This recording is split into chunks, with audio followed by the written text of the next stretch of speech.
Europe Midi. Il est 12h53, Maxime Switek. L'Europe à la une, bonjour Daniel Cohn-Bendit. Bonjour Maxime Switek. Dani Carles Puigdemont, ex-président catalan, toujours en fuite.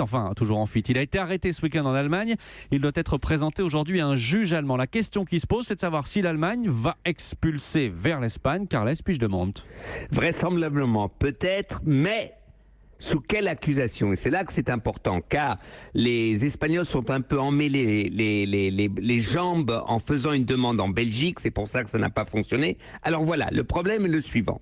Haute trahison envers l'État correspond à rébellion ou sécession, mandat d'arrêt. Mais espagnol. Mais en Allemagne, pour cela, il faut qu'il y ait de la violence. Alors, appel à un référendum, même illégal, est un processus démocratique qui n'est pas violent.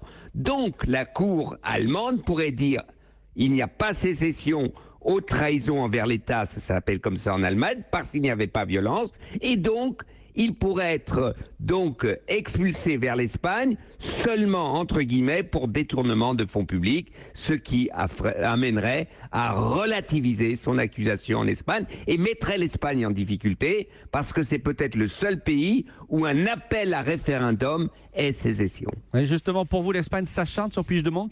Oui, c'est un acharnement autoritaire qui vise l'humiliation des indépendantistes. Alors que le gouvernement espagnol a gagné, qu'aujourd'hui, il a intérêt à ce qu'il y ait un gouvernement en Catalogne qui renégociera peut-être l'autonomie, mais le projet, en fait, aujourd'hui d'indépendance n'est plus à l'ordre du jour.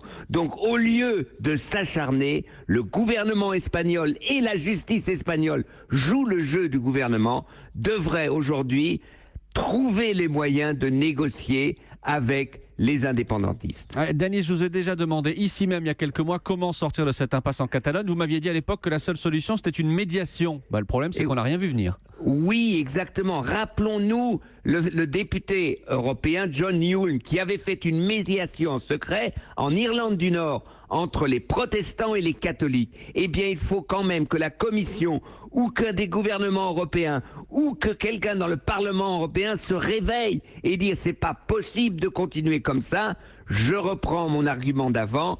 Humilier même ceux qui ont tort, ce n'est pas la bonne politique. Donc, et trouver une médiation pour qu'il y ait une négociation. Oui, les Européens, le Parlement ou la Commission européenne ou un gouvernement européen peuvent le faire, doivent le faire pour qu'en fait s'arrête ce psychodrame incroyable en Catalogne et en Espagne. Merci Dani, l'Europe à la une. À demain Dani.